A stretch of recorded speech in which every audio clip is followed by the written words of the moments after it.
The world's biggest serial killer might never have been caught if he had known how to use a computer. Imagine a man committing serial killings who is also a friend of his victims, a well-known name in the city, and on top of that, a doctor. This is the astonishing story of Dr. Harold Shipman, who used his clinic not to save lives, but to take them. In a small town in England called Hyde, where only about 30,000 people lived, he carried out serial killings right under everyone's noses for 23 years. Even after putting more than 250 people to death, no one ever suspected Dr. Harold Shipman. And perhaps no one ever would have, if he hadn't made one small mistake. What was the reason he killed people? Why did he remain uncaught for so long? And what clue did the police find that exposed years of murder in a single moment? Dr. Harold Shipman mostly targeted patients who lived alone and were quite elderly, whose deaths would not raise suspicion.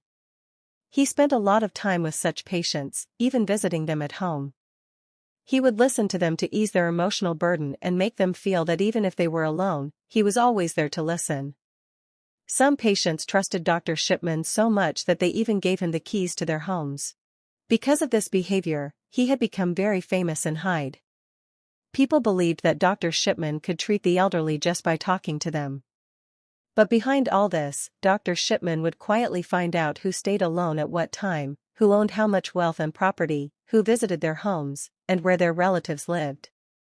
Once he was satisfied, he would kill his patients by giving them an overdose of medicine. Since most of the patients were already over 80 years old, their deaths never raised suspicion. This went on for years. Not only was he not caught, but no one even doubted him until he made a mistake himself. Dr. Shipman began his career in a town called Pontefract, about 70 kilometers from Hyde, where he worked in a hospital. Then in 1974, he left Pontefract and moved to Todmorden, where he became a general practitioner at the Abraham Ormerod Medical Center. During this job, he prescribed some patients excessive quantities of pethidine. Pethidine is actually a painkiller, but it is also highly addictive. Dr. Shipman himself was addicted to pethidine and deliberately prescribed it to patients even when they didn't need it.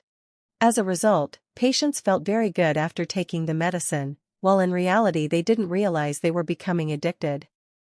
This was one reason patients were drawn toward Shipman.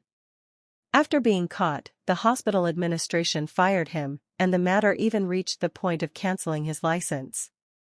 However, Shipman managed to avoid having his license revoked.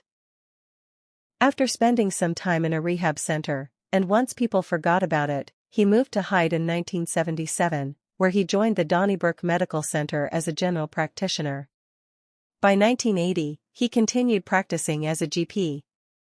During this time, he neither gave up drugs nor the opportunity to kill elderly patients.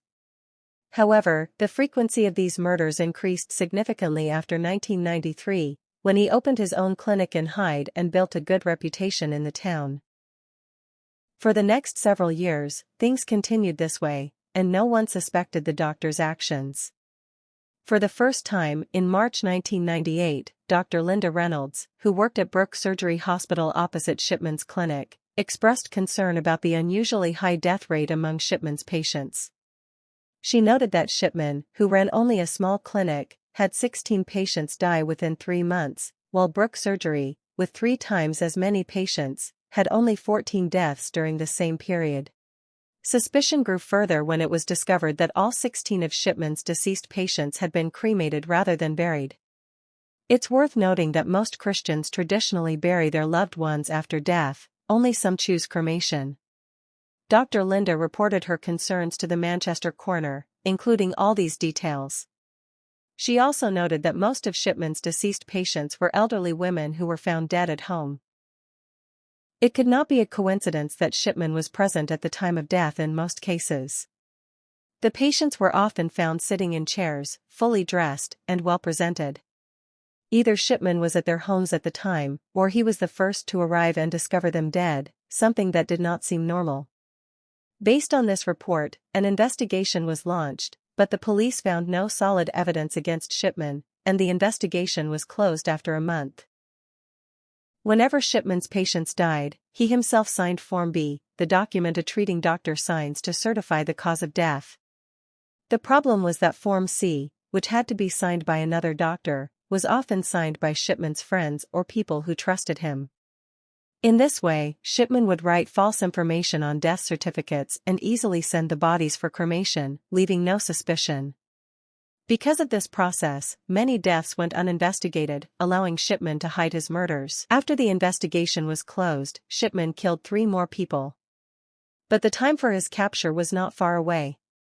Shipman's final victim was Hyde's former mayor, 81-year-old Kathleen, who died at home on June 24, 1998.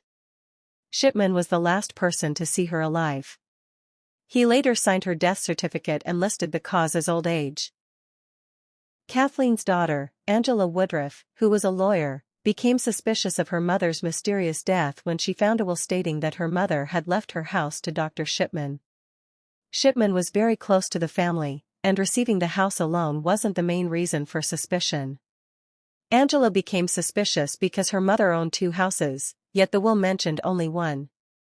This suggested the will had been written by someone who didn't know about the second house. And that person was Shipman. Angela Woodruff went to the police, who reopened the investigation. Kathleen Grundy's body was exhumed and sent for autopsy. It was discovered that her body contained high traces of diamorphine, which is heroin.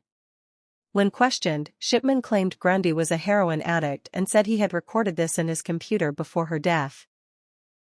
Shipman had recently started making entries in computerized medical journals, but he didn't know that while he could enter earlier dates for records, the computer automatically saved the last edited date.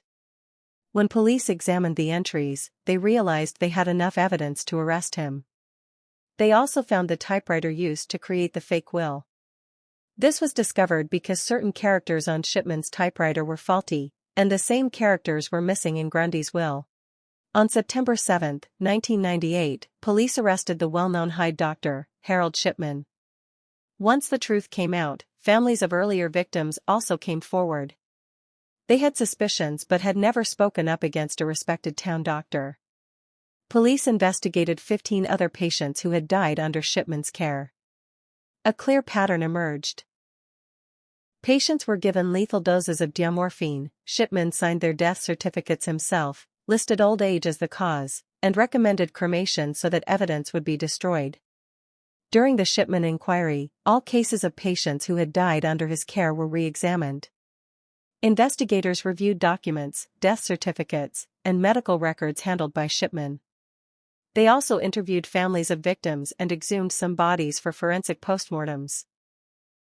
The process was extremely detailed, and it was discovered that from 1975 until his arrest, Shipman had killed a total of 218 patients.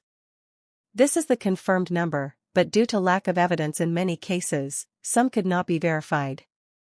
It is estimated the number could be as high as 260. The court convicted Shipman for 15 murders and sentenced him to life imprisonment. On January 13, 2004, Shipman hanged himself in prison using bedsheets.